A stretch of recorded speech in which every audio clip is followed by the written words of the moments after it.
Studios.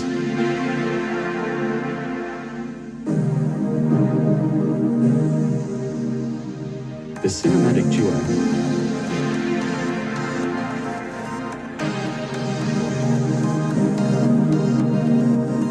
Now, here are your hosts, Paul Perez and Trevor Kriminek.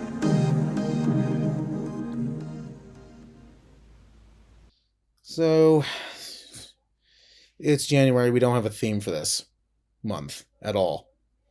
No. So we tried. Yeah, we tried, but we're literally almost making this up as we go. Mm-hmm. I mean, yeah, we talked about that February. We have something, but January, it's just like I don't know, just do something random. I don't know, whatever sticks. It is just, yeah. I mean, it's the new year. Yeah. But nothing happens at the beginning of the year. So, right now, it's fresh start, I guess. Yeah. Get a fresh start of a new year. And then, I mean, I've already seen people talk about they screwed up the first couple of days and they want it to be the next year. Oof. But January is known for having some failed movies. So, like, January is typically known as, I don't think so anymore, but it's typically known as being the month for movies that go to die. And, But I don't really think so anymore. The last, especially like the last, I would say 5 years, movies in January have been mostly pretty good. So. Yeah, I agree. I mean, what movies came out this month or are coming out this month? There's Night Swim that, as of this recording, came out a couple days ago. Okay. That's really the only big one that I know of. All I know is that one Jason Statham movie that's coming out, the Beekeeper. A new movie that he does every 3 months, and it's the same movie. Basically, just fighting bad guys in a really cool British way. Yeah. Wow. Yeah. And then. Let's see. We got the Beekeeper. The reboot to Mean Girls. Which, by the way, they didn't even freaking stop. First of all, they should have stopped after that atrocious reboot of Mean Girls that I think Prime did. I think it was Amazon. I could be wrong, though. Where they made, all the characters, gay or something like that. They try to make it, LGBTQ friendly, but it really didn't come out that way. The only thing I know, because, with Mean Girls, the only thing that I have seen that kind of sounds like something like that is they did a Grease spin-off show, and I know they did a rebooted show of I Know What You Did Last Summer, but here's the thing: if you're like me, I don't care about I Know What You Did Last Summer. I don't understand why everyone is just oh, this is actually really good. I'm like, is it though? And with Grease, while I think it's a good movie, every time when I try to rewatch it, it's just it's not as good as I remember. I think it was they did for Grease, they did a spin-off show. I think it was the Pink Ladies. And I didn't see that because I was just I don't think you need to do this, but money talks. It does talk, yeah.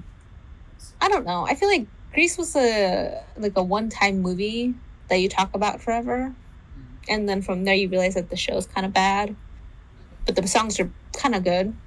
Yeah. And that's it. That's all you really get. I thought the music was pretty good. Yeah. I mean, I feel like that's what it is. Yeah, that's also just that's a lot of movies. Like there's a lot of movies that I've seen where I watched them the first time and then I watched them again next couple times. It's like it's not as good as I remember. Like like Grease. I mean, even if you want to go down this route, Staying Alive, which is the sequel to Saturday Night Fever. That thing is just ridiculous. That it, yeah, that has Travolta back in it, but it's actually directed by Right. Sylvester Stallone. Oh God. Okay.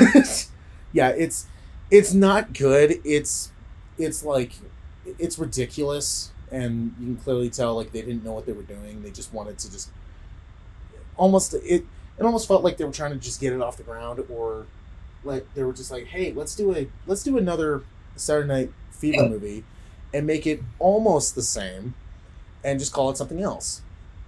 And that's pretty much what that is. But yeah, for Mean Girls, um, even the original, like I'm just kind of like, like okay, because I lived it. Like that Right. was that was almost high school. I I mean, mean, yeah, it's just to portray like high school. yeah. I mean, I appreciate them like nailing it down. Like they got it down to like a T. But at the same time, I'm watching. I'm like, I don't need to watch this because I lived it and I hated it. Sorry, but yeah, that's just me. Yeah. I mean, I like the Mean Girls movie. I feel like it is definitely more of like a chick flick. So Oh yeah, yeah, so unless you're like mainly chick, then you kind of don't understand it. well, Or you just gotta dumb yourself down. You just gotta not really take it seriously at some rate. well, yeah. Well, and at the same time, um, I think the whole idea was to try not do a like sequel or something like that. I'm not too sure what it was because Mm-hmm. that movie is basically Tina Fey's baby. Right. So yeah, but they're saying that this one it's a reboot, but it's a musical version, and But we already have the broad. Okay. Okay. All right. yeah, 'Cause, yeah. it's yeah. I was kind of the same way. I'm like, didn't they do like a Broadway show of it? Okay, so here it is. It says that not one but two theatrical musicals were released last month based on this Mean Girls. So they had two musicals released, Mm, but this is the first musical reboot movie that they're doing. yeah, So I don't know. I don't know. I don't know. I feel like it's just I may overdone already. yeah. I don't know. I may check it out. I don't know. But yeah, who knows? But yeah, January has definitely been known for being just the throwaway month for movies. Um, Yeah. but like, I know like last year we had like Megan, which I thought was going to be crap, but actually was fun and it had a mild like comedic charm to it that I was like, oh wow, that actually worked. I haven't watched it yet. Yeah, But I recommend it. did kind of glance at it while my brother was watching it, and I have to agree, it was not.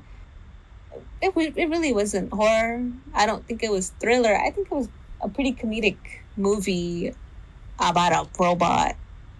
Yeah, because that they definitely understood that. They were even looking at like, okay, this has been done numerous times, like the talking doll thing again. Like we know it's been overused, so let's actually step back and make it pretty over the top, and just have fun with it. And that's pretty much what that movie was. And I'm actually glad they went that path because yeah, if they just were just pretty much plain serious, then I don't think it would have worked. But yeah, they definitely looked at it and went, yeah, we know there's like been multiple killer doll movies, so let's actually have some fun with this.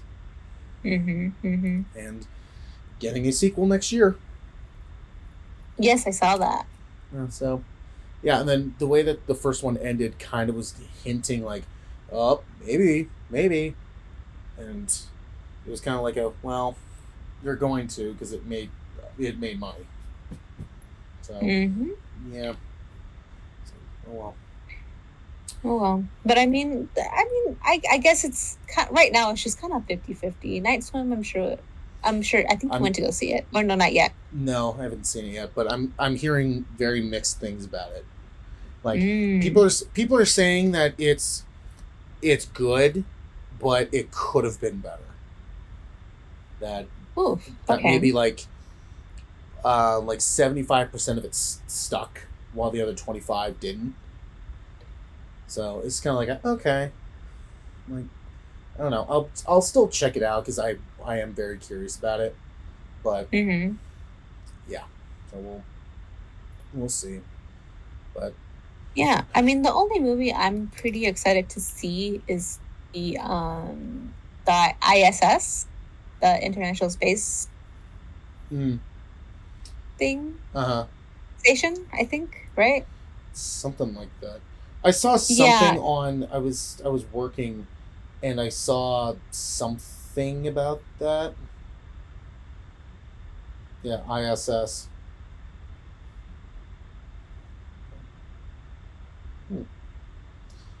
So and when they were showing it a little bit on TV, I was pretty interested in it. I'm like, what is this? And they're like, oh, yeah. I'm like, all right, this is okay.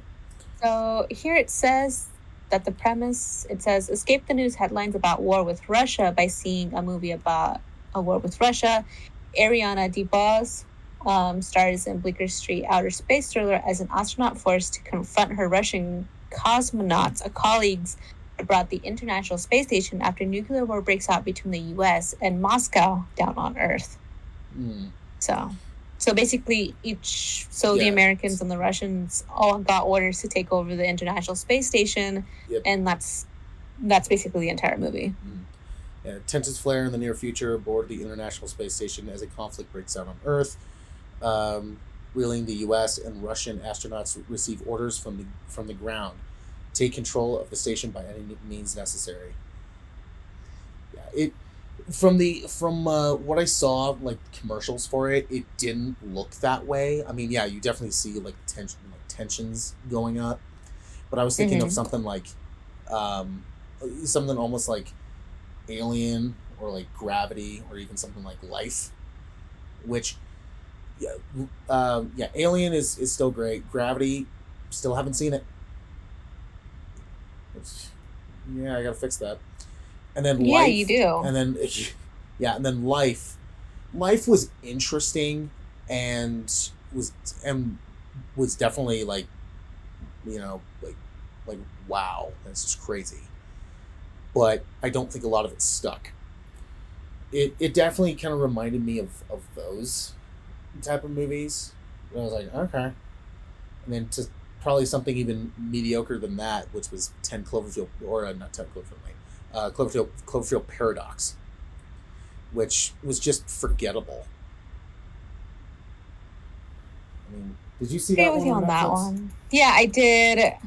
Now that you bring it up, I actually never really, I don't really think about it that often. Exactly, because everyone forgot about it. Because it was so forgettable. I mean, I guess some parts you can kind of remember, but even then it's just kind of like, oh, I guess that kind of did happen in the movie. It's not like anything super huge, groundbreaking, I must say, Yeah, it wasn't like the first Cloverfield, or like with 10 Cloverfield Lane, you were kind of expecting it to be Cloverfield 2, but in actuality it wasn't. Yeah. And it was like, oh, that's actually cool and creative. Yeah, this one, it tries to be like Alien, but then it does a switcheroo where it's like, oh my god, really? You're doing this? And then problem that I had with that one was, didn't like the characters, and then it was very predictable. Like, halfway through the movie they find someone on the ship that was apparently there and they need help, and I'm just like the whole time going, that's a red flag. I'm like, no, they're gonna be bad. And then what happens in the climax? And I'm just like, yeah, you guys are just idiots.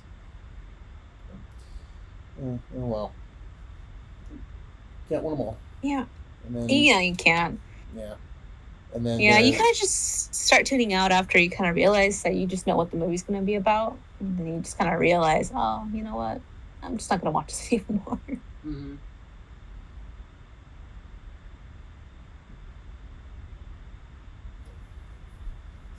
But yeah, January's definitely, I would say in the last couple of years, they've definitely, like, been able to find some hits and then still some stinkers. Like Megan, and then a couple years ago we had the third Bad Boys, which, despite everything that's been going on with the Fresh Prince himself, they're doing 4, and they said possibly this year. But then you also have like some stinkers like the Bye Bye Man, which oh my god, yeah, that was bad. No, that was bad. Mm-hmm. that was terrible. But you know, January's been definitely known as being like the graveyard for film. Not really anymore. No. I would say if I had to pick like the season, if I had to pick last year, if I had to pick a season where it was definitely like the movies that went to die, or like movies that were supposed to do well but didn't, that was the summer. Where you had like all these like, you know, like box office movies besides like Barbie and Oppenheimer, where they exploded. I mean, no pun intended. But like all these other movies, they just bombed.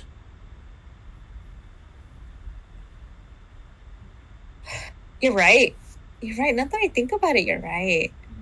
I mean, Mission Impossible. I feel like every other movie. Yeah. Like Mission Impossible did okay. They were definitely expecting more than that. Even though it came out during, like, I think it was like February or March or something like that. Dungeons and Dragons bombed. I mean, it did okay, but when you look at the numbers, it's like, yeah, that could have done way better. Oh yeah. But yeah, so it's just, and then I saw Strays, and yeah, that tanked. Which, you know, it I get it. You know, it feels like if you look at it through the surface, it kind of looks like a one-note joke movie. It's like, hey, let's get these funny people to do voiceovers over live-action dogs and just have them swear all the time. So it does feel like a one-note joke, but there's actually a certain thing to it that surprised me. Last Voyage of the Demeter, that bombed. Which was surprising because I heard that the movie was actually decent. Yeah, I thought it was actually pretty good. Yeah, I liked it. It knew exactly what it was. It was being a genre movie where it was like, hey, let's just, you know, we know what this is. It says, it's even in the title, The Last. So you're thinking to yourself, oh, all these people are going to get killed. So come to the theater and, you know, watch maybe, I forget how long it was, like maybe like 90 minutes, 2 hours or something like that. Watch a fun roller coaster of a movie where Dracula just murders people for a good runtime, and does it in a pretty cool and very bloody way. Yeah. That was that movie. That's why I put it on my top 15. You know, it was number 15 on my list, but it was still one of those movies where it's like, okay, look, you could look at it like, yeah, it's very over the top and like, why would I care? But at the end of the day, it knows exactly what it is. And you know what? I had fun with it. no, whatever. But Yeah. So yeah, like my best of list was it. I think I had to rearrange it like a couple of times because yeah, originally I was gonna put Mission Impossible on my best of, but then after thinking about it a lot, I did like a lot of things they did in it.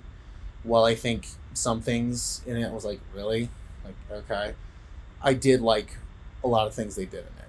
So I was like, all right, Yeah. I'll give it credit. Yeah, I was. And then I know some people were talking to me and they were saying, like, so hold on, you prefer Dungeons and Dragons over Barbie and Oppenheimer? I'm like, yes. Like, yeah. Like, sorry. But yes. I mean, that was kind of, I don't know unfair of Barbenheimer trend to take over that whole period. Yeah. Because it lasted a while, and any movie that was in the same showing with them kind of got overshadowed. And then not only did Barbenheimer overshadow, FNAF movie also ended up overshadowing a lot of other movies too that were playing the same time. Yeah. So I feel like a lot of movies just didn't get any chance because 3 big movies came out. Well, and then that people were just raging over. One movie that I did put on my list that I did eventually watch that was in theaters, but the studio made an executive decision to not put it in more theaters than it did. I think it had like a limited run, was Cobweb. And that one was really good. And that one came out around the same time as Barbie and Oppenheimer.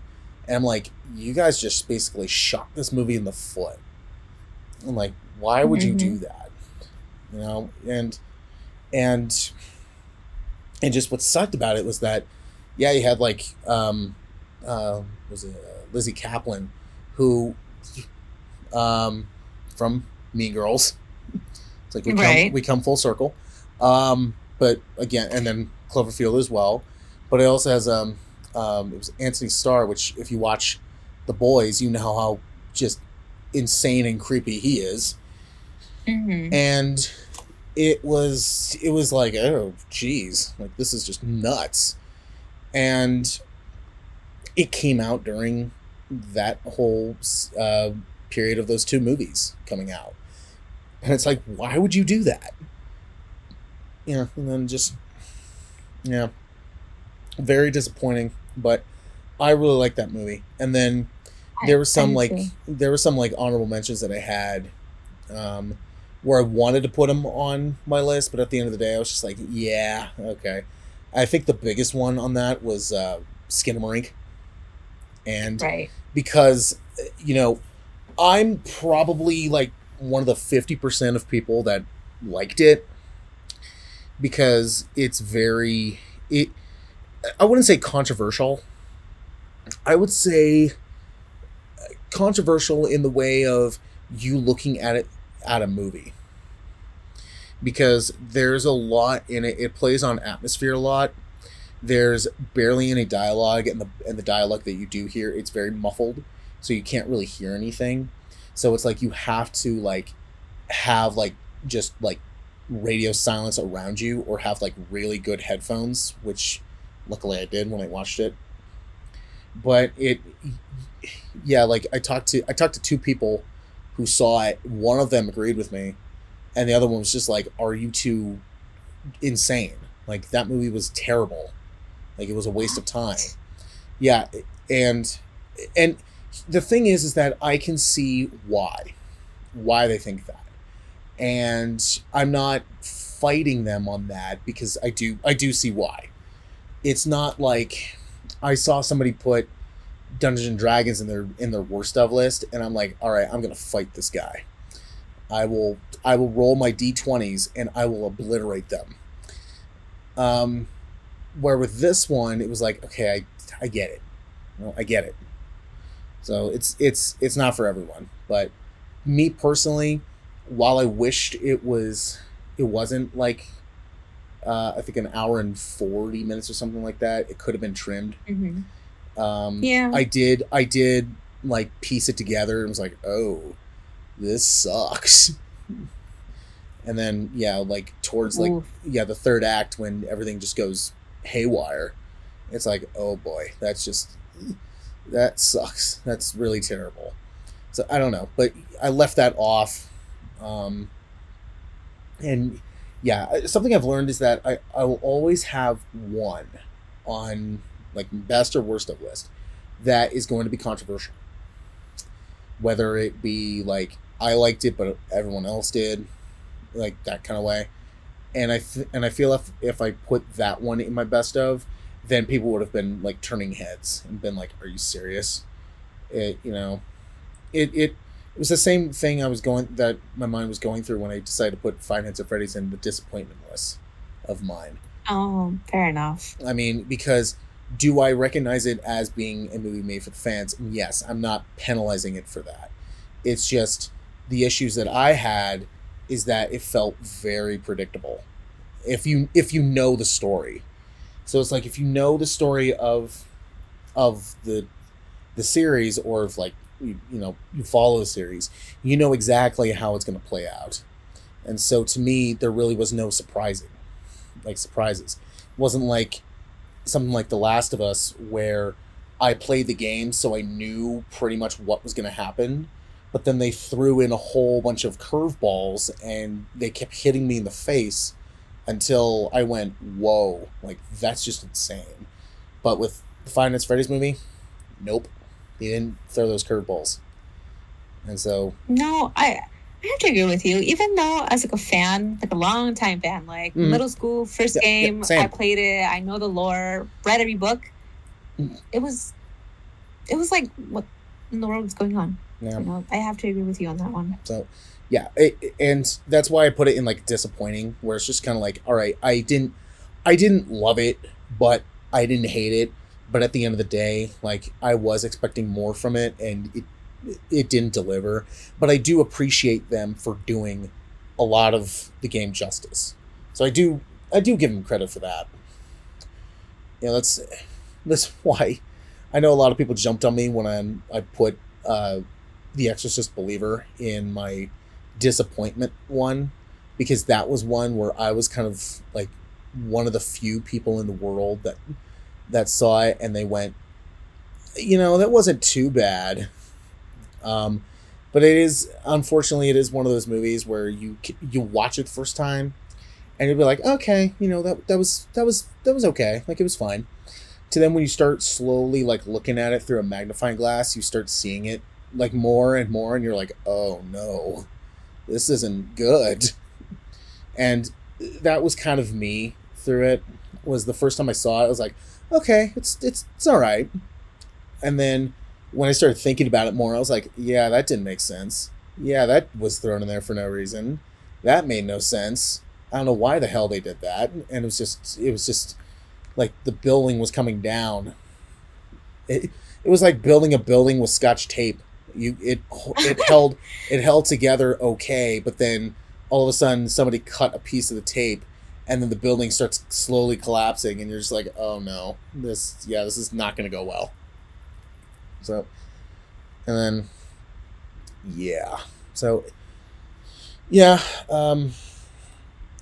but I would say out of last year, it definitely had a lot of good movies, a lot of great movies. Like good movies to me would be from like last year. Good movies to me would be like Last Voyage of the Demeter, Mission Impossible. Great movies be like, like Cobweb or like Talk to Me, and the movies that I thought were amazing, like Spider-Man, Across the Spider-Verse, Evil Dead Rise, like those kind of movies. Yeah, I agree with you on that. I think No One Will Save You will be up there, a little bit up there too, as well. And I put No One Will Save You as great because that film was just so inventive. And what I loved about that movie was that it was pretty much in one location. And it was one character, pretty much one location, and there was no dialogue. And so, and it was showing you like, we don't need to rely on dialogue to give you a very immersive story. Like there's the show don't tell kind of thing. That was very much one of those movies that was just like, we're showing you, we're not telling you. And it was just like, it was very inventive the way they did it. And that was one of the movies last year where I'm like, they should have released that in theaters, because I think that would have been amazing. But they didn't. Thanks, Hulu. Yeah. They didn't.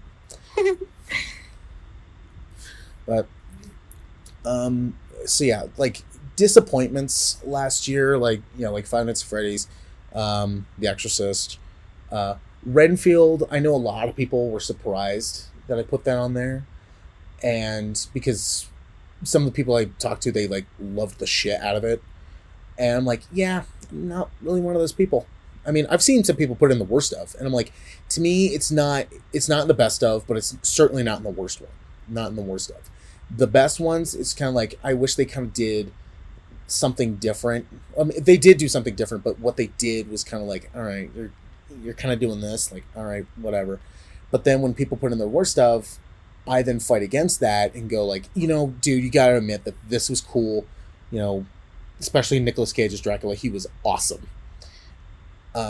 So it was like, yeah. it was like, you gotta admit, like, there were a lot of things about the movie that were cool. So that's where I stand, where I go like, there were things in there where I'm like, I wish this was different. I wish they changed this. And then there was things in there where I'm like, okay, that was pretty cool and clever the way they did it.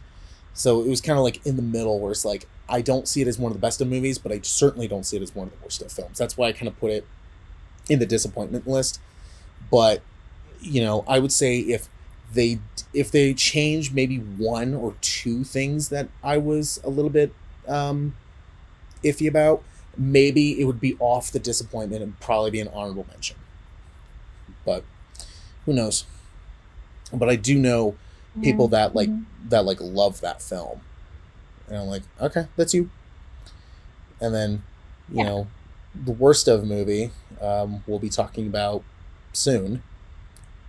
Oh, But God. we'll get to that later. Okay. I mean, I have to admit, there wasn't a lot of terrible movies I guess last year. Yeah. I just think there were a lot of misses, in my opinion. I wouldn't say horrible, but definitely misses. Oh, like, yeah. any of the superhero movies, complete garbage, in my opinion. Well, and then like Yeah. the MCU and DC EU that is now dead. Mm-hmm. Yeah, it's because the issue that I've been having with, I would say, both Marvel and DC, but mainly Marvel, is it feels like they're not taking their stuff seriously anymore, and feels like they're kind of writing it off as like one-note jokes. I mean, people were telling me, like, somebody told me when they saw the Marvels in the trailers and all the stuff, you see Nick Fury back. Well, apparently somebody told me that he's pretty much there just for comedic value. Like, he just shows up, says a funny line, even when like danger is like striking them in the face. It's like he says something funny, and so it's like a complete 180 of his character. Because if you like remember, like phase 1, 2, and 3, he was a very straight type guy, and then only threw in like comedic things, you know, just for like little sakes of it. But now it's like he's had a complete 180, or someone bonked him on the head, he got amnesia, and then just completely forgot about who he was as a person. And, yeah, I mean, I don't know. I agree with you on that one. Yeah. And then I saw a review where somebody talked about, like, halfway through the Marvels, it all of a sudden stopped and became a Disney princess movie. And I was like, get out of here. And then they showed me. And I was like, oh my God. Like, they don't care anymore. Oh. No. And so, yeah, but I would say Marvel has definitely, the last 2 years, they've definitely just, I don't like to say they stopped caring, because I think they still do care, but what they've been doing has just been a complete, like, you know, I keep saying 180, but it's true. Like, if you go back to phase 1, 2, and 3, yeah, there was some comedic stuff in there, but mostly, like, they were, like, very straightforward and sometimes pretty dark. And now with phase 4 and beyond, it's like what happened?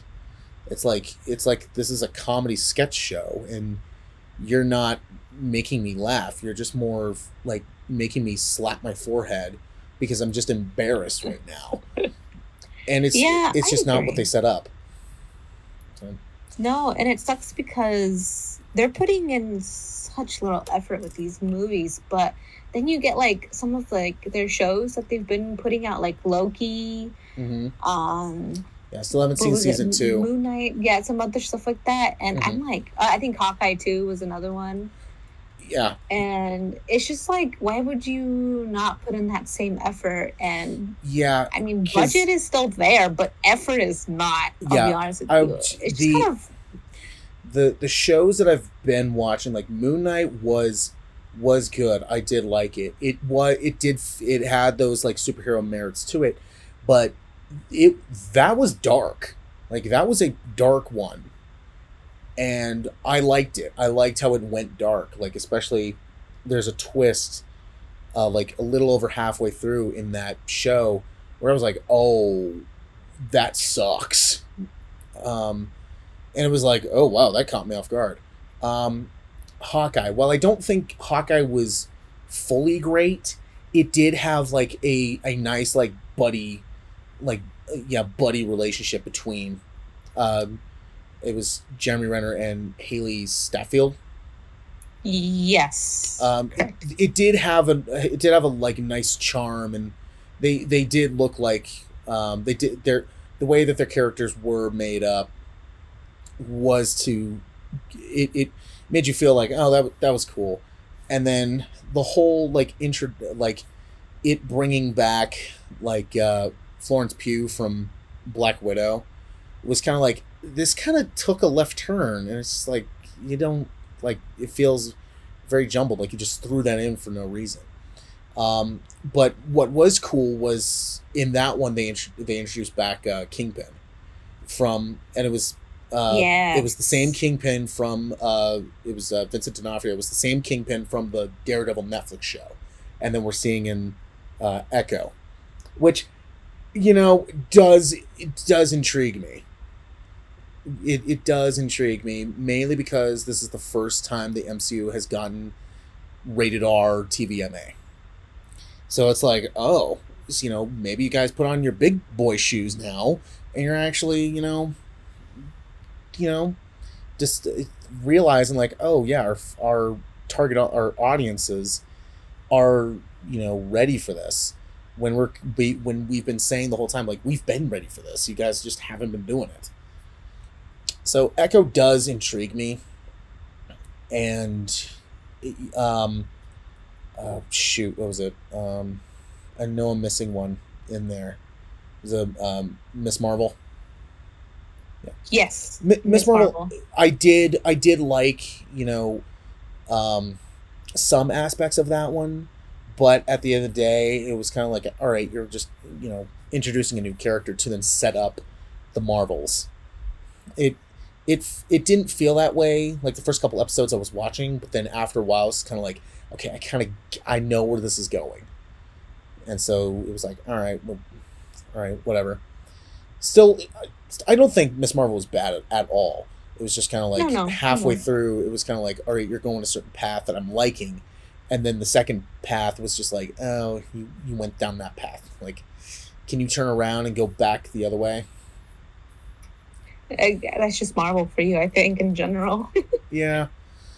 So, yeah, I don't know. I mean, I know how much a lot of people like love like Captain America: Civil War, and while I think it is a good movie, if you look at it from an MCU standpoint right now, completely unnecessary, at least to me. Where, you know, yes, it was the introduction to, you know, it brought in Spider-Man and it did bring Black Panther in. But when I look at it from afar, I'm just like, yeah, you guys were kind of fighting over, you know, stupidity. And then it was like, okay, whatever. But that's just me. You know, I keep seeing like, I keep thinking about like Tony like pretty much wanting to keep them in check, and then I would be there going like, you're the one who's reckless. Like, are you kidding me? Keep us in check. We're the ones saving the world. You're the one who's causing mayhem. It's like, yeah, and it's like, yeah, I would be like, yeah, dude, we're not pals anymore. Let's like sell out. Yeah, I agree. Yeah. Yeesh. You know, that's just me. But yeah, but I would think with DC, they're definitely, you know, it's like they knew what was going to happen. It's like they all sat down in a meeting, and they found out that the DCEU was going to end last year because they were going to reboot it because it's now under James Gunn. Right. So it's like they looked at last year and went, you know what? Let's just put little effort into these and just pump them out because we know it's going to end. It feels like one of those shows where they're like halfway through a season to then, or yeah, they're halfway through filming a season, and then they get the call from the executives in the studio or the network saying, we're going to pull the plug on your show, but finish the season. They then, after that call or the meeting, then they wrote the rest of the season just like, yeah, we know we're going to get canned here. Who cares? And it sucks because I've seen a lot of shows do that. And it really just was a bummer. Like, there's two shows in particular, and they're both from Fox, so it has a pretty understandable meaning because, you know, they love to basically shoot shows in the foot. One was I don't understand why, but you know. Yeah, I mean, when you look at Firefly, they made the business decision to rearrange the first couple of episodes. Why? Because they thought that the episodes that they wanted to air first were more action packed. So I believe they aired the second episode first, and then the first episode second. So, yeah, the second episode you get all this just like stuff, like you're just dropped in. So the first episode then tells you everything and builds everything up, and so everyone's like, "What was that? Like, what just happened?" To then, yeah, they basically shot that show in the foot. But the two shows that I can mainly think of was Sleepy Hollow and Alcatraz. Sleepy Hollow is cool. It's 4 seasons. I'm not too sure what they're on, but they're cool. Like, do you know about that one? The Sleepy Hollow? Yeah. I do. Yeah. For those listening who don't know, that show is about Ichabod Crane in the American Revolutionary War. He gets quote unquote killed and then gets resurrected by his wife Katrina in modern times. So now Sleepy Hollow is still standing, but it's all modernized, and there's just like a whole bunch of like spirits and like other entities where he has to work with a detective to then solve all these mysteries and basically stop them. It's pretty cool, and yeah, I really dug that show, especially the first 3 seasons were cool. To then the end of the 3rd season, it's like they got the call from Fox saying, we're gonna pull the plug on your show, or we're gonna give you one more season, but then after that season we're done. And so then the end of season 3, they did something where I'm like, what are you doing? And it was like, did you guys want to get canceled? And then the 4th season, they still try to maintain all the stuff that worked, but realize like, oh, everything that worked, we got rid of, or we did what we did in the last season. And then after season 4 concluded, they pulled the plug. Yeah, and I thought I just think it's stupid how they do that. Mm-hmm. And then with Alcatraz, that lasted a season, but that was actually cool. Do you know about that one?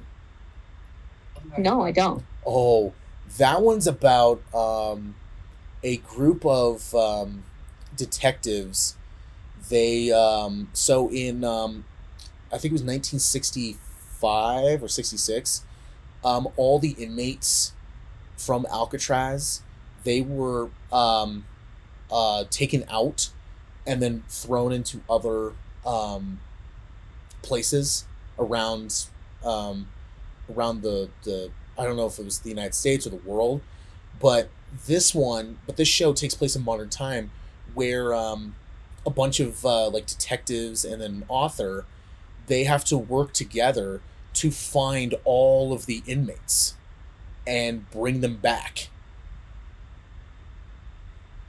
So it was quite cool. And then I know it like the lead detective was Sam Neill, which you remember like Jurassic Park, but I always known him from, one of my favorite horror movies, In the Mouth of Madness, because that movie's just awesome. But yeah, like that was a cool show, and it only lasted a season, but it's like halfway through, they then got the call that their show was going to get plugged. And they did something in the last episode, and like, what just happened? It's like you guys knew you guys were going to get canned, and you just went, screw it, we're going to do this. And I was like, what did you just do? Like, you had something going that was really cool, and this is what you did? And there were times where that show got dark. I mean, it's dealing with Alcatraz inmates, but it got dark. And same thing with Sleepy Hollow too, was that it was a supernatural kind of like dark show, but it had a comedic thing to it, because it also felt like a fish out of water type story, because you're taking this guy from the 1700s who fought in the American Revolutionary War, and you put him in modern time, it's like, what's gonna happen here? Like, I still remember there was an episode where the beginning of it, I think Ichabod had like a bunch of pumped up rage, to then his friend then recommended him play video games, to then at the end of the episode, they're like in their office, she's kind of like looking through stuff, and then he's actually has like a headset on, he's playing video games, and he's playing like Call of Duty, and she's just like, so how you doing over there? It's just like, yeah, this pumped up rage has definitely helped. I just got this person named Potato Chips Are Cool. Oh my god. Yeah. So it was funny. So yeah, like that show, I wish they didn't do what they did at the end of season 3, because what they did was just like, you guys just shot yourselves in the foot. So if you're going to watch Sleepy Hollow, and I recommend that you do, I would say just watch the first 3 seasons. Season 4, it was interesting, but at that point, it was just like, all right, whatever. But yeah, Alcatraz, if you find that show, I recommend watching it. You can kind of look at it like, because the way that it was pitched to, me and a lot of other people, was that it was supposed to last like a long time. It was supposed to last like a couple seasons, and then they just did it at the very end. It was like, what was that? And it sucked. I don't know what they did. It was a bummer, because both those shows are really good. So yeah, I don't know the decisions that Fox made. I feel like they really did shoot themselves in the foot with that one. Had they continued, they probably would have made a lot more money off of it. Mm-hmm. I mean, they pull plugs on those shows, but then they keep like The Simpsons around for like season 40, and then just recently 40. Family Guy hit their 300th episode. Wow. You know what's funny about that is they had like a it was probably it looked like a premiere, but it also looked like a press junket kind of thing for the 300th episode, and Seth MacFarlane was there, and he posted a video online, and it said like, "Thank you fans for 300 episodes. Can we please stop now?" Oh my gosh. Yeah, he's done. I mean, he just, by the time that he was done with Family Guy, he moved on to a bunch of different things like Ted, which I've only seen the two movies. As of this recording, in a couple of days, the prequel series for Peacock is going to come out, which looks funny. Oh, okay. Yeah, Million Ways Down in the West, that was okay. The cast was huge, but it was like, okay, like I kind of get what you're doing here, but it's like, all right, whatever. And then the Orville, which I've only seen a little bit of it, but my stepfather like loves that show. And when I do see it, it's almost like Guardians of the Galaxy, where it's it's in a space adventure drama, if you will, that just has comedy thrown into it, and the comedy's not supposed to be forced. It's like legitimately trying to be a like legit action or adventure drama series that just happens to have comedy, and that's actually the way that McFarlane was pitching it. Is that he said like we looked at like Guardians of the Galaxy, we looked at Deadpool, like what's like TV versions of those. So, right. Yeah, I eventually I'll sit down and watch that show like thoroughly. But yeah, like he's moved on. And like every time when like people like bring up like this is the new season of Family Guy, he's like great, whatever. Like pretty much it's like a paycheck at this point, which sucks too because he created the show. Yeah, like I mean, how are you supposed to deal with falling in love with the show when you first make it, and then also getting tired of it after so long? I mean, I also feel like Family Guy is running out of jokes, or at just some point, I feel like the jokes just get really bad. I think once McFarlane left, like he left the writing process, like I think he said like 2011 or 2012 when he first made Ted, he left the show. I think that's when it started to dip. Oh yeah, because then just newer seasons and newer episodes. Which is like, what are you doing? Like the family, like each family member just shifted. Like the beginning, they legit felt like a family, but they each had like their own like little quirks to them, like most families do. Nowadays, they just all hate each other, and I was like, why would I watch this? So and then just. They're trying to recycle things that worked before, and it doesn't anymore. It's not good anymore. And I agree. I think that's why I stopped watching both American Dad and Family Guy. Yeah. Just because, I felt like the family itself was just so toxic to each other, especially Family Guy. They're always toxic to each other and doing things that they probably shouldn't be, but Yeah. I think that's why The Simpsons is such a better show, even if it is, Well, and then the other thing about The Simpsons is that they change writers every 3 seasons to then keep it going. With Family Guy, it's a lot of the same writers, or a lot of new writers they're bringing in that are trying to copy stuff from the old writers.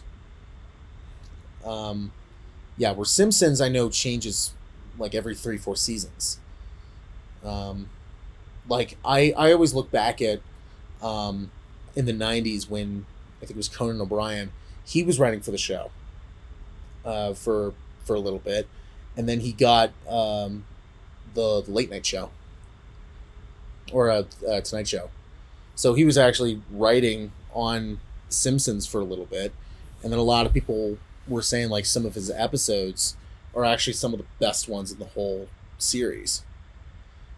I didn't know that. Mm-hmm. So, but yeah, like I know The Simpsons, they change writers every 3-4 seasons. Family Guy doesn't, and it has a lot of the same writers.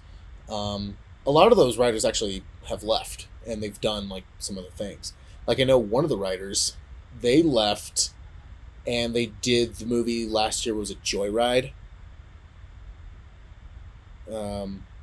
It was, I think that's what it was, but yeah, I stopped watching Family Guy. I mean, I think the only things for Family Guy that I watch is the Star Wars parodies they did, and I think seasons 1 to, I would say, 7, and then parts of 8 and 9, and then just the rest is just kind of like a blur to me.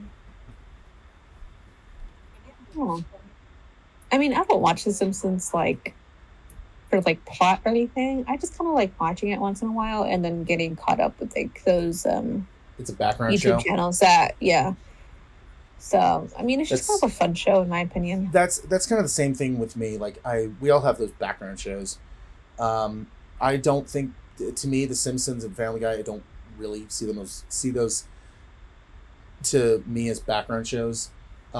The shows that I kind of just put on like in the background, or if I'm like eating something and I needed something to watch for maybe like 30 minutes, I'll put this on.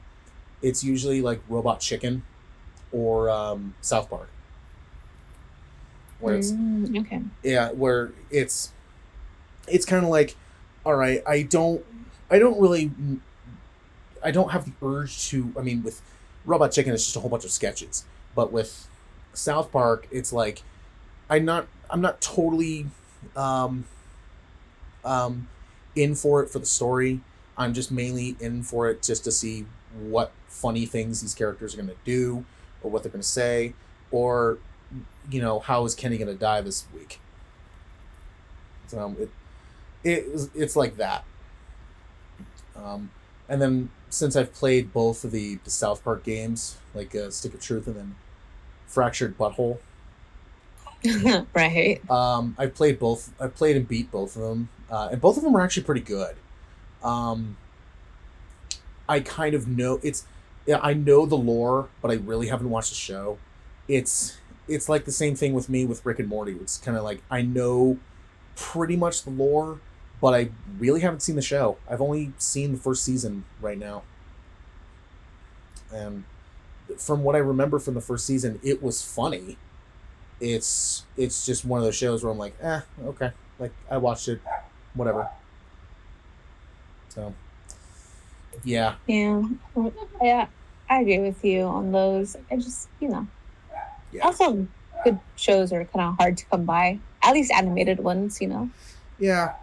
And then, if I want to, watch an animated show where, I love the story, I love what they do, those shows would definitely be the ones that I grew up watching, like Courage the Cowardly Dog, or even like Teen Titans, where it's like the writing for those are just so tight and so good, where I can I'll sit and rewatch these any day.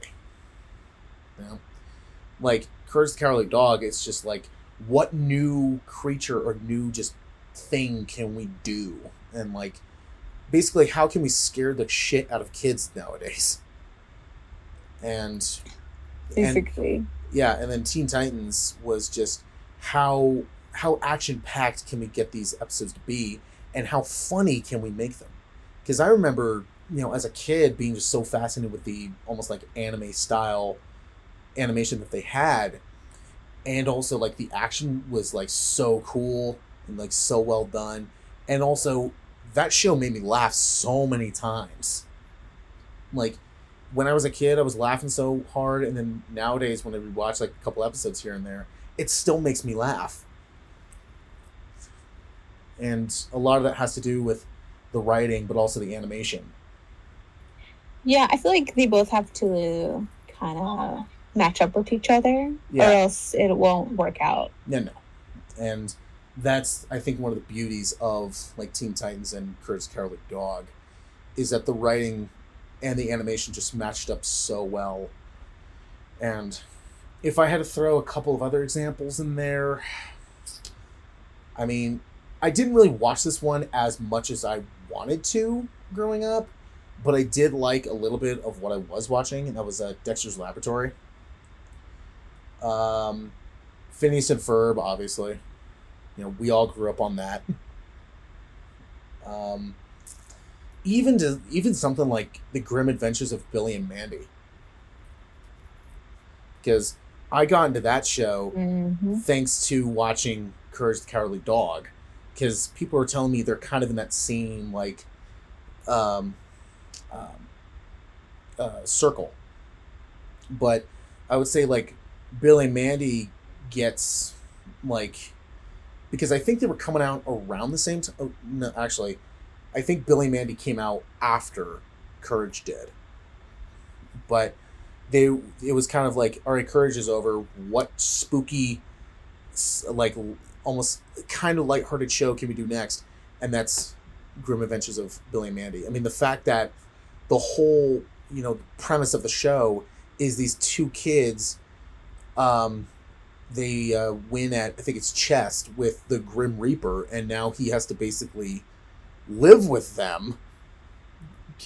Is like they're like they're buddies, and like they're living with the Grim Reaper, and this show is for kids. Yeah, well, I mean, but to be fair, Courage was never a kid show either. Oh no, it was not. No. I mean, yeah, there's still some like images. They're not like, they're not like what I talked about. Was it last time with that stupid old lady who swallowed a fly doll? It's not like that. It was more of just like oh geez, what was that? But there's some like great episodes that I love to go back and rewatch. Like I love there was that episode where Courage keeps messing up, and then all of a sudden like that like English teacher shows up, but only he can see her, and like teaches him how to be perfect. I remember that. Yeah, but it's kind of like you're going through like this just mental stress of trying to be perfect, but realizing like no one is if you really look at it. But it's the very end of it when you see just like that early 2000s CGI monstrosity. It's just like, whoa, that came out of nowhere. Yeah, I remember that too. It was so bad. By today's standards, it's like, yeah, okay, that's pretty bad. But when you watched it as a kid, you were like, whoa, that just came out of nowhere. But to me, the best episode is still King Ramses' Curse. Because that show just, every single episode, it was like they had either a new character or like a new enemy, or they had a new enemy that was a completely different like art style, whether it be like something like the episode where Courage has to go deliver a package for a cockroach, and he opens up the door and it's supposed to be a little girl playing a violin, and then it turns around and starts being a claymation creature. It was like, whoa, that just came out of nowhere. But with King Ramses' Curse, well, you can clearly tell it's CGI, and it looks pretty bad by today's standards.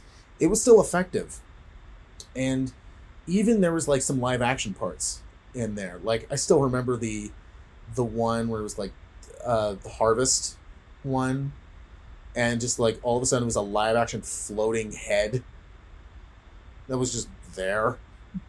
And I was like, oh, okay, this is weird. Yeah.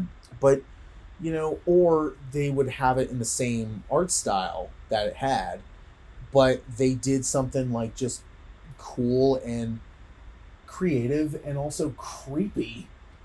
I mean, I always go back to Muriel's cousin, Fred, who was just so obsessed with cutting hair. And he just had that like huge like just like Joker smile, but it wasn't painted on his face. It was his real smile. And it was just like, ugh. Like who knew like, going to the barber would be this insane. But I mean, I remember that one episode where Muriel got abducted by a bunch of aliens. Yeah. Yeah, I look back at that one. It's it was like I think a spaceship crash land, and then it was an alien that like I think like took her kindness or something like that. But then when it's revealed what they really look like, you find out it's just a giant brain with tentacles and eyes on the brain, and you're just like, ugh, like, this is just gross. But I still love the ending of that one. on how Courage defeats them. He knocks on their spaceship, hands them a bomb, and basically they just hold it. And then it just I blows. guess they were supposed to be like stupid aliens or something. Yeah, they were supposed to be not the brightest ones. And it's something like that. It was just like that's funny. And it's comedic. And yeah, it's just that's just funny to me. So yeah, I loved Courage the Cowardly Dog growing up, and I still do now. And it's definitely one of those. I think I would put it as like one of my favorite shows ever, just because it had such an impact on me when I was a kid. I mean, I agree. both mentally and my love for like horror stuff nowadays.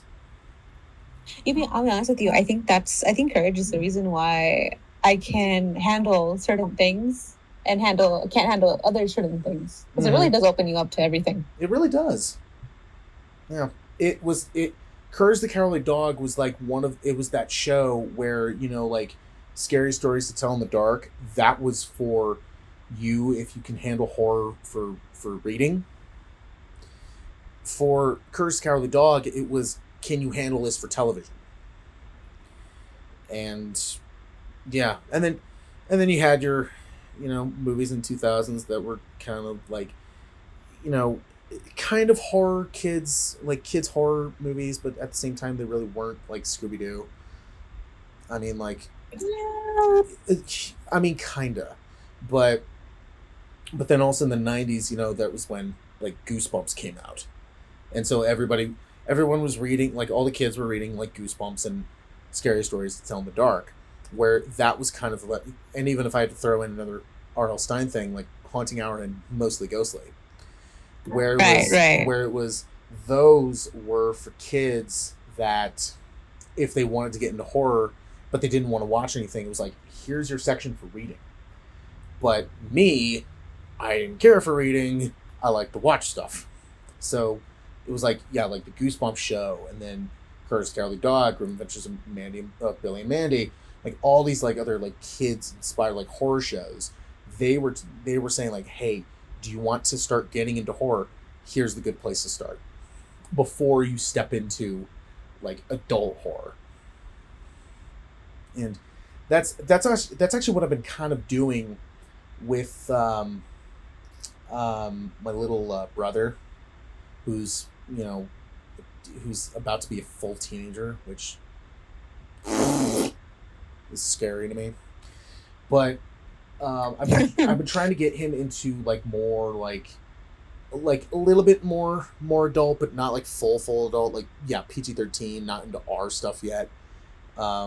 But honestly, if I have to say it, I did show him one rated R movie, and that was Army of Darkness.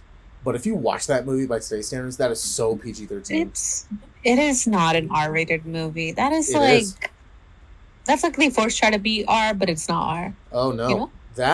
So the history of that one was they have a director's cut that has a lot more stuff in it. That was originally supposed to be the theatrical cut, and they wanted it to be rated R. But the studio, I think it was Universal, said, we want a PG-13 version. And they cut it down to what the theatrical version is. But guess what the MPAA gave it? What? What did they do? NC-17. What? Yes. The studio wanted PG-13. Sam Raimi wanted it rated R. And the MPAA gave it an NC-17. And they joked about it too. Bruh. They said, I mean, like, I think it was Bruce. He said, Goodfellas came out the same year. You had all that swearing and violence, and it was rated R. And Army of Darkness has talking skeletons and gets an NC-17. And I'm like, yeah, nice. They're stupid. But that's mainly because when I was growing up, my dad showed me Army of Darkness when I was a kid, and I was like, oh, I'm fine. So, and I've been wanting to get my little brother into Evil Dead because I think he would enjoy it, but it's one of those series where it's kind of like, where do I start with this? So I started with Army of Darkness mainly because it's it's the one that I grew up watching the most, and also that was the first Evil Dead movie that I saw. I watched it completely backwards, and then also it was like, oh, this isn't rated R. Like, you're so fine. So yeah. Mm-hmm. So that's why I showed it, and then I showed it to him, and he liked it. I'm just like, yes, we're on the right track. I'm on the right track. So then I showed him. We watched the Five Nights at Freddy's movie. He wasn't fazed by that one at all. I showed him Cloverfield, and he wasn't fazed by that one at all. And I was like, wow, man. So then I kind of want to show him like Poltergeist, or like maybe like I want to try to show him Poltergeist, or maybe even Super 8.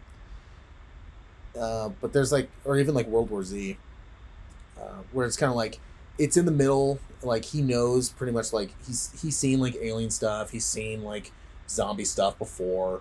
He plays Call of Duty, and that thing is more violent than pretty much what I've been showing him. So I'm like, oh, he's so fine. Okay. But yeah, so so when we were kids, it was just like, this is kind of what we grew up on. And I saw this picture. It was of Teen Titans and Teen Titans Go, and the top one was like, "Thank God you grew up with this," and it was the original Teen Titans and not this, and it was Teen Titans Go. Oh my God, yes. Yeah, thank God you grew up with this and not this. And I'm like, that's why when Go came out, depression just caved in, because it's just like, the original was like one of my favorite shows, and still is one of my favorite shows, and you guys are doing this, and just basically shitting on it.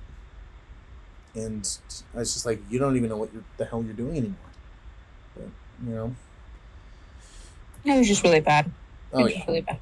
Well, speaking of very bad, do you think it's time we got into Winnie the Pooh, Blood and Honey?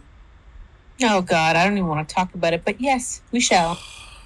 Hey, if we talk about it now, we don't have to talk about it later. But then, of course, we will think of something that will then remind us of this and bring it up again. But we don't have to talk about it in full detail ever again. So, yeah. Fair enough, let's go. And then when I looked at our cinematic duo Snips channel, my rant on this one, I think, is actually the top one. I think it's the top clip. Oh my God. Yeah. So I'm like, oh boy. All right. I guess we have to talk about it. Okay. Well, here we go. Okay. So the whole point of this movie was because Winnie the Pooh, not the Disney one, but the actual story of Winnie the Pooh entered the public domain, which is how we got this movie. And I already have we have that Steamboat Willie horror movie coming up pretty soon, because that entered the public domain. They're also doing a sequel to this, which we'll get into later. They are apparently doing a Peter Pan's Neverland Nightmare movie, which is so stupid, but okay. And then they're doing a Bambi the Reckoning one. And I'm like, if they want to do a live action Bambi movie, SNL already did it, where Bambi was played by Dwayne Johnson. And honestly, my God. Yeah, that skit was awesome. Where it was, he got all buffed up, and where Bambi got all buffed up, and he's just like, they killed my mother. And so he like takes that out on like all the hunters. And it's just like, that's what I want to see. And like, if they actually made a legit full-length movie of Dwayne Johnson playing Bambi, I'll see it. Because if he's if it's exactly like that SNL sketch, but they just made it full length, I'll watch it. Like, no doubt about it. But, so yeah, Winnie the Pooh, A Blood and Honey. This movie exists because Winnie the Pooh entered public domain. And they basically said, hey, now that it's in the public domain, anybody can get a hold of it. Anyone can do whatever they want with it. So let's make a almost slasher film. And it's like, okay, whatever.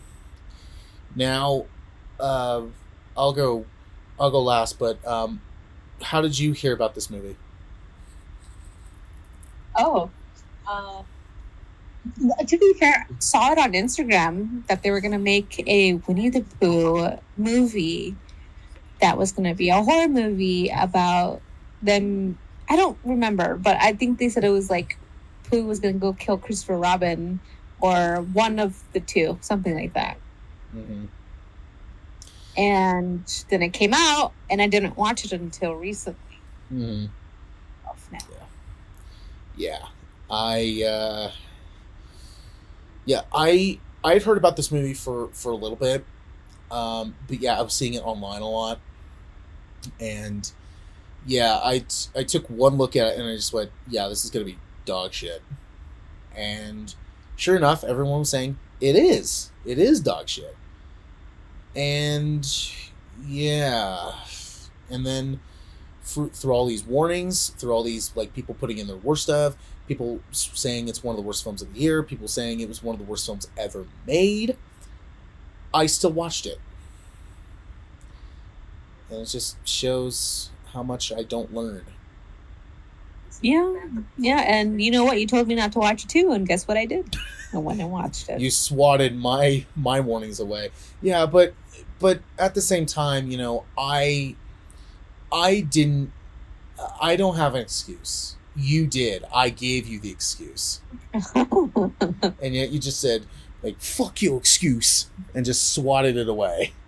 But now you've seen it, so now you know why I was saying, hey, stay away from it. But, you know, I don't remember who said it, but it was like the fuck yo thoughts.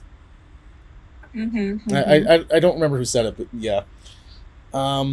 So the plot of the movie is after Christopher Robin abandons them for college, because, you know, he needs to grow up, Pooh and Piglet embark on a bloody rampage as they search for a new source of food.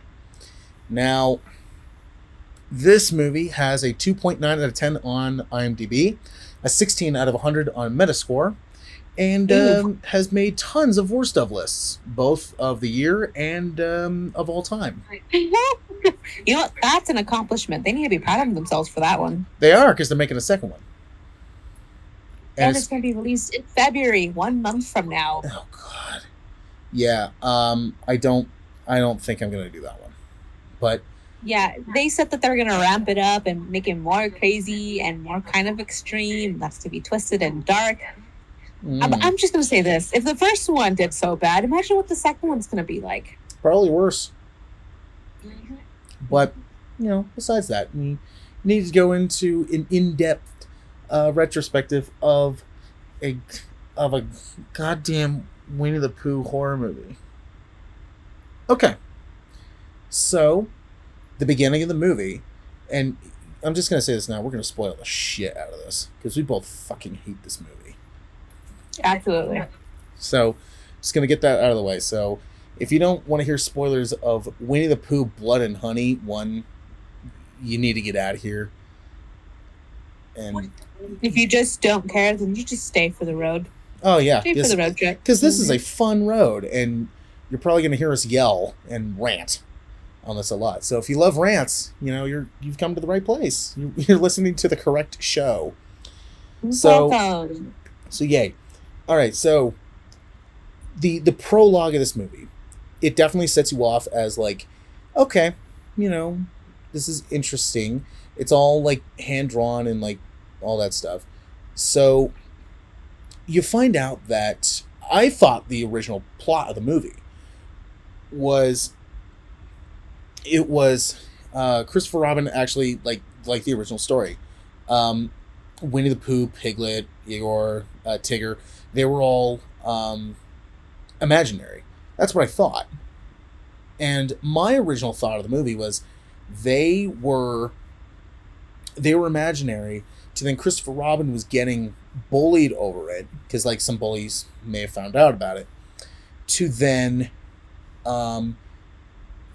years and years later those bullies, Christopher Robin is able to track down where those bullies are and hire a bunch of like bulky hitmen to dress up as, Winnie the Pooh, Piglet, and so on, to then try and kill him, to then, exact revenge.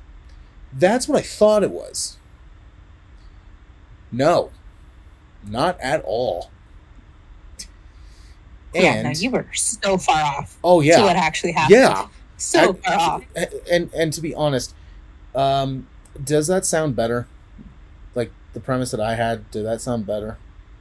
Absolutely. If you were directing this movie, I probably would have given it at least a 7 out of 10 with that plot. Hold on, 7. I would say probably 7.1, and I'll be happy. No. Okay, listen. I'm kidding. I'll give you that one. No, I'm kidding. But that's what I thought the plot was. But no, the plot of the movie is we said it. Christopher Robin is friends with them, but they're not imaginary. No, they are actually real animal-human hybrids that have apparently been casted out of society, and you don't know why. They just said, "Oh, they're in the woods, and they're hungry and they're starving, and everyone's given up on them." And basically, and I think they said that they were like against humanity because they killed Eeyore and they ate Eeyore, and they haven't talked to a human since. So Christopher Robin starts hanging out with them, giving them food and everything, being their friend. Then Christopher Robin then grows up and goes to college, because he wants to, make something of his life. To then, Winnie, Piglet, and all the others, they decide, what, we hate Christopher Robin, but we also hate humanity. And in order to survive, we're going to kill Igor and, eat him. And then now we apparently hate every single human being on Earth. And if we see one, we're just going to kill him. Fun. Very fun. Yeah. Great. So then, years and years and years go by. 5, by the way. 5 years later. Oh, 5 years. Many years. It feels like many years. But, yeah, so 5 years go by. And you were taking notes during this. I wasn't. I was taking mental notes. I remember it. That's how much I hate it. I memorized the plot, and I was like, it's been 5 years. Yeah, I skipped over that part. An hour of my life that I could never take back. Okay. Yeah, I skipped over that part, unfortunately. But no. So, 5 years later, Christopher Robin takes, I think it was his soon-to-be wife, I think? Yep, his fiancée, Mary. His fiancée. To the woods and to meet them. And to be honest, if I was the fiancé, I'd be worried. I'd be going I ain't going to the damn woods. Why? Because you say there's these animal-human hybrids that are in there? No. But, you'll do anything for that. For love, what they did to Mary after they introduced each other, I would have ran the minute they said, let's go into the woods, Yeah, no. Hey, I got a great idea, guys. What? Let's go in the woods. See ya. I've learned my lesson. Yeah. I'm just saying.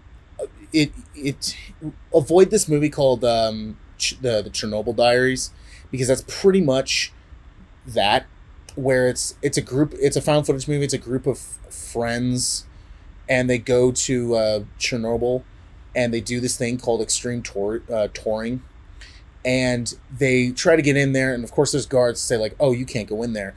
To then they're just oh no, we're getting in there. They turn into complete punks, and they find their way in, and then it's comes a survival movie.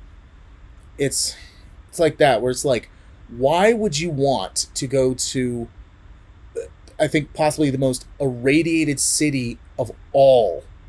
Why would you want to do that? And it's, when somebody says to me, hey, let's go into the woods to see if I can find my friends who are like animal human hybrids, and that'd be cool, right? I'd be you're doing that by yourself. You got buddy. me at human hybrids, bro. Yeah, I think they said that they were anthropomorphs, something like wrong. that. But like, honestly, okay, do you think? I don't think they gave a shit. So anyway, they then kill his fiance, and they kidnap Christopher Robin. But here's the thing: the way it was edited, I thought they killed him. No, because they're supposed to drag him into the woods. It looks like they almost. No, you're right. It looks like they were gonna bury him and kill him. Yeah. Like I thought, the prologue. This is before the credit. The main title. It was a title card, pops up. So, I thought they killed him for a while, and then later on you find out, oh no, he's actually alive. He's just hanging on like chains, like Texas Chainsaw Massacre style. And it's like, oh, he's still alive. Well, what was that editing? And yeah, I want to get this out of the way first. The editing in this movie is just fucking horrible. I mean, I told you, and I told you in my rant, it was like Edward Scissorhands edited this thing. Like, it was so bad. I think Edward Scissorhands would have done a better job, in my opinion. But. Yeah. Yeah. But, yeah. It's honestly, I think, like, a deceased person could have done way better. But anyway, so then it becomes like a typical like cabin in the woods movie. A bunch of friends go and they find a cabin in the woods. That's a typical movie. But with this one, they say, hey, what if it's a bunch of friends, all women, girls, all girls, by the way. Yeah. And they find the house that, Pooh and Piglet, they've lived in. Right. Or they rent a cabin. Yeah, they rent a cabin that's like maybe like a minute away from where they live. And which is stupid, right? Yeah. Who rents a cabin like right across the street? Yeah. Nobody does. Just stay in your own goddamn house. You know? I know. But then once you get introduced to these characters, you're like, what? I don't get any of this crap. And I'll bring up the editing thing again. Did you notice that okay, so right when they get into the house, one of the friends says, okay, everyone, hand in your phones right here. And then they're like, it's supposed to be like off the grid, no cell phones, stuff like that. We're supposed to be, together. To then they all do. To then one of them, I don't know if you caught this, one of them is supposed to be like a like Instagram star or something like that, or like a TikTok star or whatever. So they need their phone.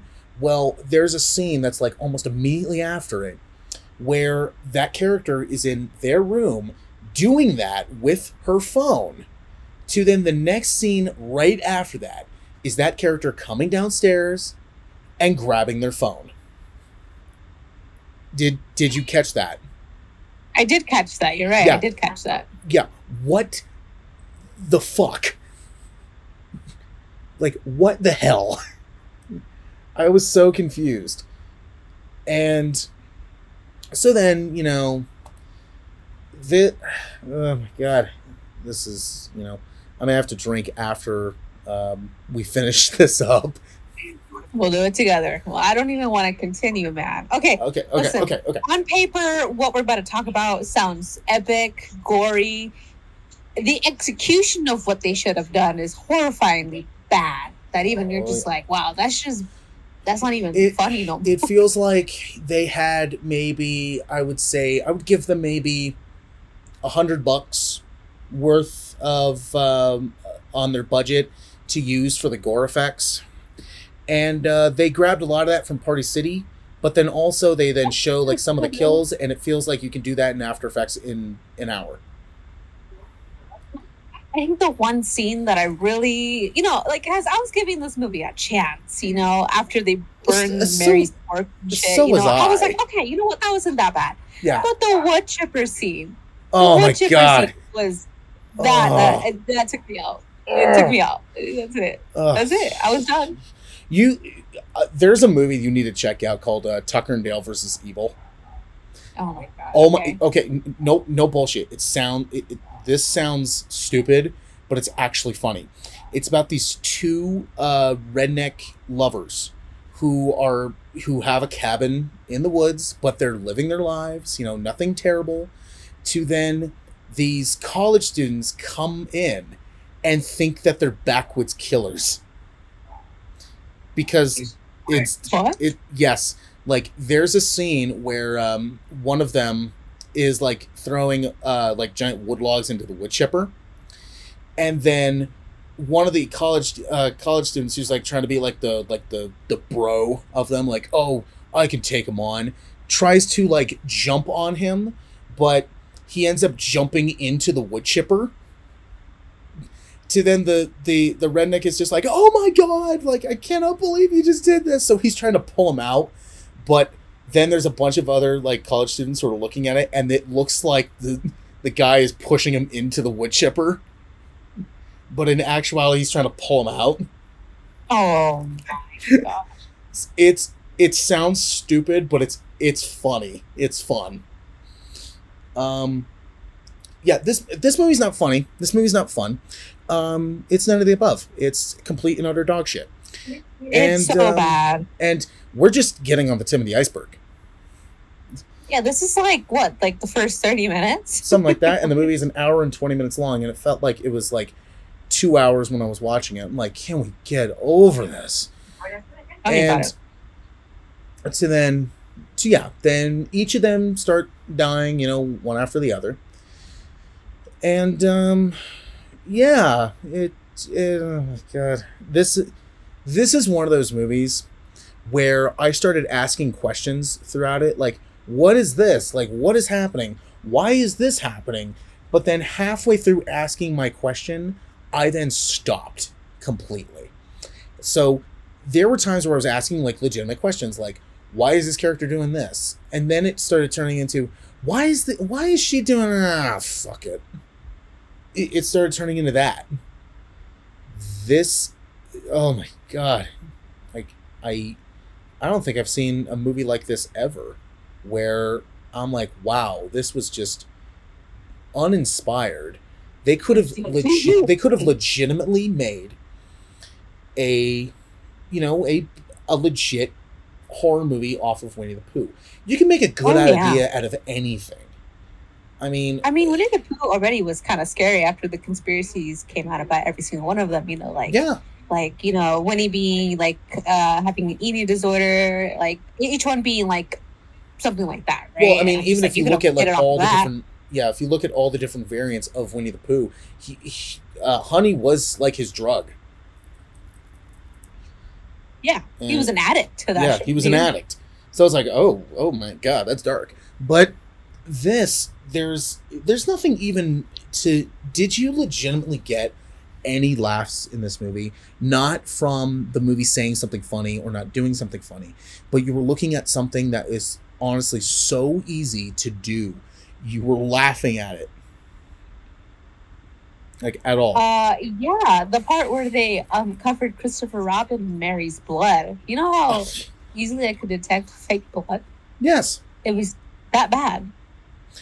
And was it just me, or every scene with Christopher Robin he was supposed to be like hooked up to all these chains, did it look like he was honestly just hanging on to them? Like, if he just let go, he would have been freed? Yeah, exactly. Oh my god. This, I think, has been the worst, horror movie I've seen since this one called Veronica. And oh my god. Have you heard of that one? No. Oh my god. Okay. So that movie is, do you know the singer Glenn Danzig? I do. Yeah. So he owns a comic series, I think called, I think it was, I forget what it was called, but it was something along the lines of that, where they were supposed to be very violent and gory and just straight up like nudity comics. So basically, his his like blood and gore comics, basically. But it's it's so the movie is basically about it's an anthology movie where it's 3 stories where it has to do with something violent and sexual. And that's pretty much the whole damn movie. That's okay. Snuff. I mean, think about it. It's Verotica sounds like the word verotic. Ew. So yeah, Ew. that's yeah. And while movie alone it sucks, there's so many things in that movie that are just so easy to do. Like there is a scene in that movie where a character is supposed to be like on chains, but you can clearly tell they're just hanging on to it. They don't even make it like it's like in like peripheral vision or anything. They have a shot of it where you can clearly, like, you have to be blind not to see it, of they're clearly just hanging on to the chains. And I'm like, what is this? What is Sounds this? like, do you know that you saw that part where they were like whipping him with Ear's tail? You know, what? It looked like they bought it off Amazon. You know, Yes, they bought it off Amazon. And it was just Yeah. like a costume, or like even Party City. You know, they was, Mm-hmm. And to be honest, the reason why I thought the movie was it was a bunch of people that Christopher Robin hired to put on like these masks is because I don't know about you, but the masks of Pooh and Piglet, they look, or they're supposed to be hybrid, like animal human hybrids, but they looked like Halloween masks you can get from like a Spirit Halloween store. And yeah, and not even like the good kind of mask either. It wasn't like nothing fancy. It was like you could tell. Oh yeah, and they use CGI to like make the ears move, and it's like you couldn't even like have like an animatronic like mask where it's like a real mask, but then you have like animatronic like parts and stuff. They couldn't even do that, and I understand if they had a very low budget. I understand that, but there are some like small robotic things that actually don't cost a whole lot, and yeah, to make like just like ears move, that's not that hard. And yeah, and then just oh my god, like every time when I bring this up, it's like losing brain cells. And I'm already losing them as we talk. yeah, so yeah, this movie will make you just dumb. So if you don't want to be dumb, don't watch this movie. And then yeah, at the very end, they had the audacity to do what they did at the end. To then the point when they did it, I frankly didn't care because I just wanted the movie to end. And then they then come out and say, "Oh, we're going to do another one." And I'm like, you guys clearly didn't learn anything, right? And it just, oh my god, I even though the movie is an hour and 24 minutes long, it feels longer than that. It feels like 2 hours when you're watching it because you're just in shock. Oh my god. Yeah, you're just in shock on what you're watching. And like, I cannot believe this. So yeah, oh my god. And I don't even know what to say about this movie, man. Even down to like him stabbing that poor girl at the end of the movie. yeah, like what was that? It was like, well, okay, like whatever. I don't really care anymore. And I don't know what Pooh breaking his vow of silence was supposed to make us feel, but it just made me kind of like, what? Why? Yeah. Okay. Like, cool, I guess. Well, and then, you said you left. Yeah. Well, and then in the prologue, I pieced it together that it was probably what I thought. But in the prologue, they say it was Pooh, Piglet, Igor, and a couple of others. And they killed Igor. So from that 5 years, I'm now thinking that Pooh and Piglet killed the other ones. That's what I thought, but they never say anything. They never say anything.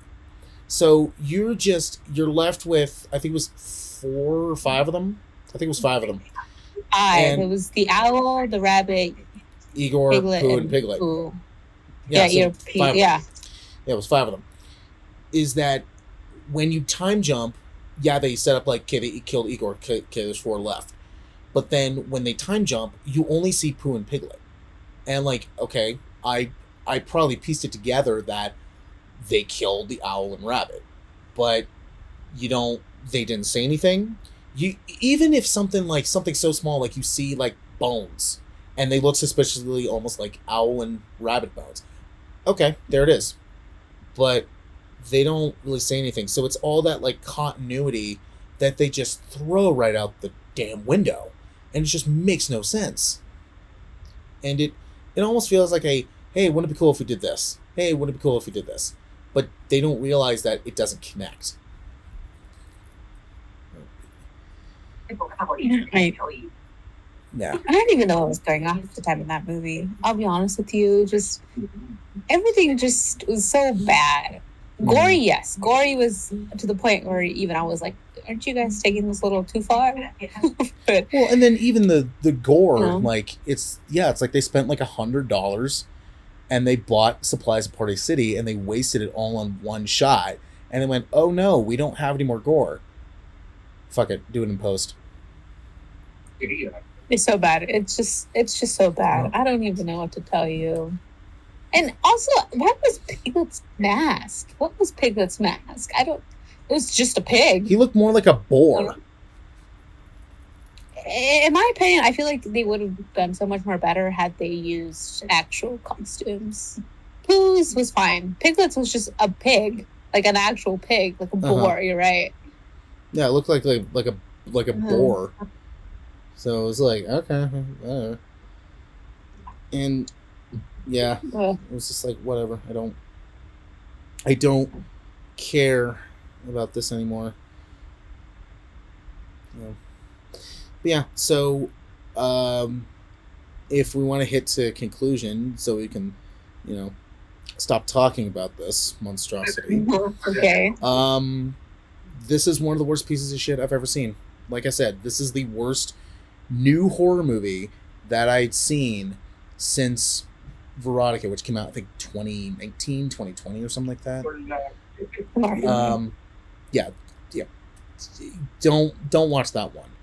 If you want to watch just I would say for Winnie the Pooh, even if you are curious on what is happening and you're curious of how this plays out and like what will happen, don't even do that. Because there's nothing. This movie is nothing.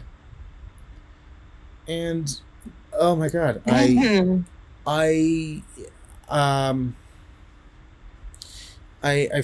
already forgotten what our like lowest rating is. I forgot so too, but it deserves that. It's not even shit, bro. Even worse than that. Yeah, this is, like I said, this is one of the worst not just horror movies I've seen ever, but one of just the worst movies ever. It's I Hate Myself. I Hate Myself. Yeah, I just saw it. And I do. I do.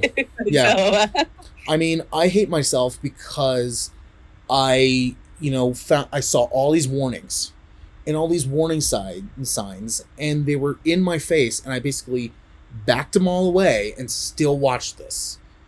And I'm kicking myself every time because this is just one of the worst pieces of shit I have seen ever. Like, it's so bad. Not even down to, I'm not gonna deduct points for this for being a low budget film, but there's so many like small, like little, like easy things about filmmaking that they just completely throw out the window and just don't care about, or they missed it. And it's like, that's something so easy that a 4-year-old knows how to do it. It's like, it's so common. And they just don't do it. And yeah, this absolutely gets a I hate myself. So Yep, I hate myself. yeah, I absolutely hate this movie.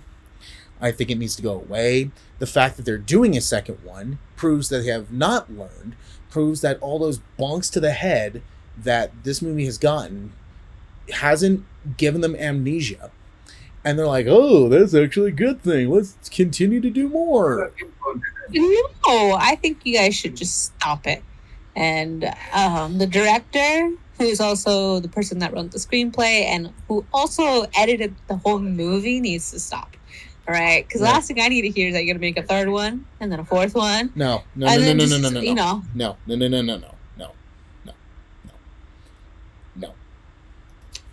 Nope. Oh, I'm looking at. Oh, hold on.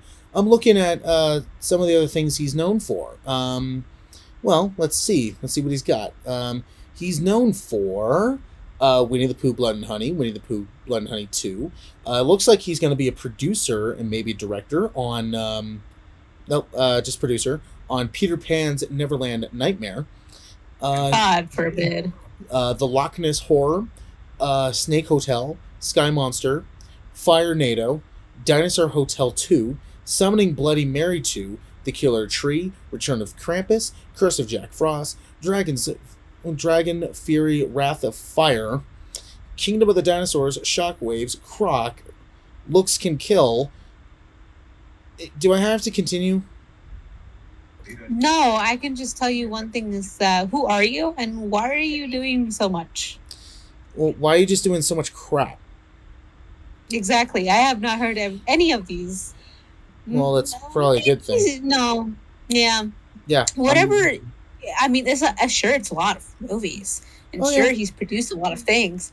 But realistically, how many of them have actually gone beyond you just reading it off Wiki, you know? Oh, but he's a visual effects post-production for Winnie the Pooh, Blood and Honey, where I can easily do that in an hour on After Effects. Even I could do that. I could add a little. Honestly, I think could have anybody done can. Anything better than this guy. Yeah, honestly, I think anybody can do better than that thing did. Oh yeah.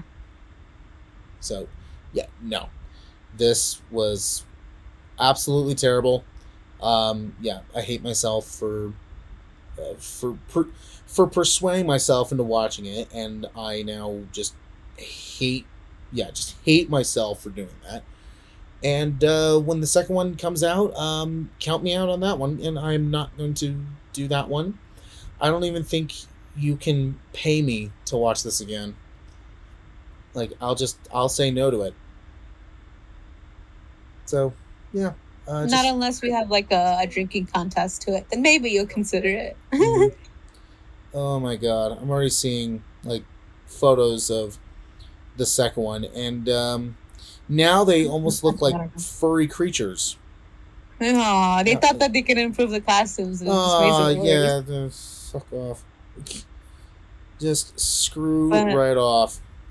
Watch that Steamboat Willie one, the new trailer that came out. It's so bad, Trevor. It's so bad. Honestly, if it's not like Velocipaster or Lamageddon or even Killer Sofa or even Jesus Christ Vampire Hunter, you can count me out on that, because I know I'm going to look into it going, oh, there's going to be some humor to this, or it's going to be funny.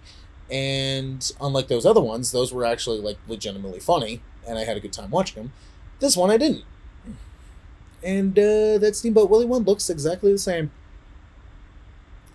So it actually does look like it's just going to be Winnie the Pooh, but freaking... just freaking Mickey Mouse. I mean, the fact that they couldn't have waited a while to do it. They waited, I remember, it was 2 days after New Year's Day that they announced it. And like, hey, we're doing a Steamboat Willie movie. And it's going to be a horror movie, because for people who don't know, Steamboat Willie is now in the public domain this year. So anybody can use it. It's free. Which means that Disney no longer owns it, which means that we're basically taking something from Disney. We all are. So yay.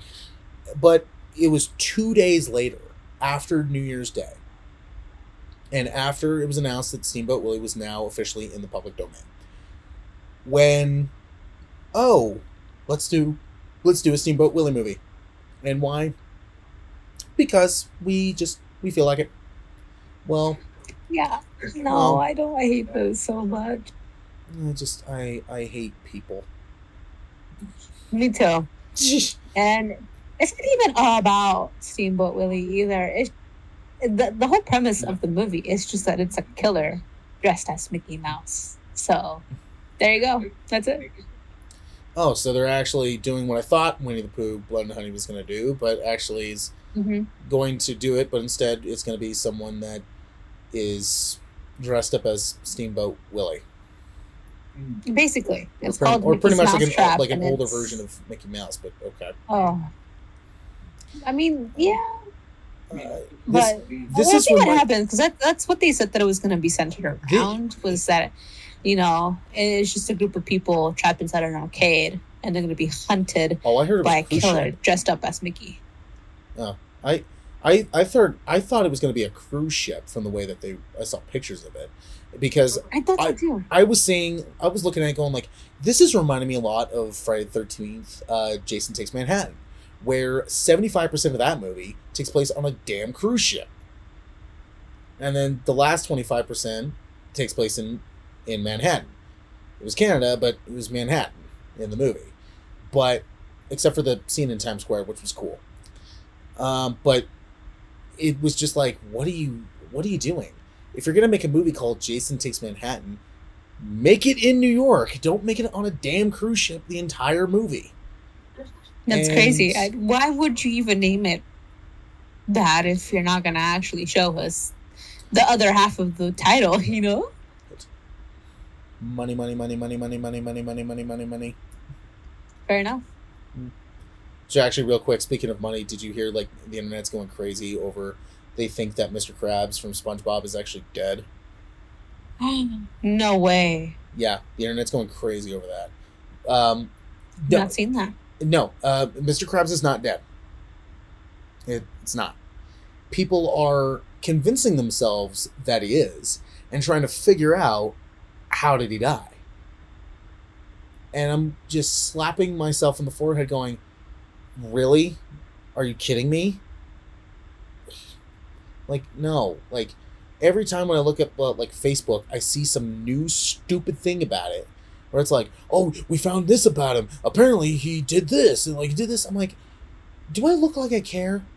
And two, is this something you really should be worrying about? This is a kid's TV show that has been on the air for over 20 years. Do you honestly think that people give a shit? And then apparently some people do. But Apparently, enough people do. That's like what I said. I hate people. That's a good note to end on. I hate people. Yep, we all hate people. Yeah, well. Oh well. Tried to get used to it, but just can't. Ever. Nope. Just never, ever in my life. Yeah. So moral of this episode is, Winnie the Pooh, Blood and Honey, don't watch that. Ass. Just don't. Why? We told you not to, and don't be me. Just don't watch it. I have to watch it because if he talks about it, I gotta talk about it too. So. Oh, sorry. But you don't have to. We just told you. Gory, bad, no money budget movie. Part 2 coming out in February. You basically just said, if I have to watch something crappy, then you have to watch something crappy. Like, I'm making you do this. You didn't make me. I did it myself. You. I blame myself you. for that. I'm not accusing you of that. Uh-huh. But you hyped it up so much that I had to watch it at that rate. I was like, damn, okay, so you hyped it if so I much, see, I might as well watch it now. Okay, if I see like a really, really bad horror movie like this again, I will not tell you about it. Because because the second I do, you'll start to get interested. I'm just saying, Only we talked have to about have good ones common then. interests sometimes. And I mean, our common it interest was happens. that we both want to kill ourselves after watching this movie. Well, I mean, you know, interest can come from anywhere, you know. So even like some of the worst movies, you're just like, okay, I have to see how bad that is. But to me, you know, me being someone that wants to like be involved with like writing and stuff like that, I always love to look at what not to do because it's the best way to learn. And this stuff was stuff I'm like, I didn't even need to take the course for this one because I already imagined not to do this. So yeah, just moral of the story is, well, if I want to put it in the words of The Lonely Island, the moral of the story is you can't trust the system.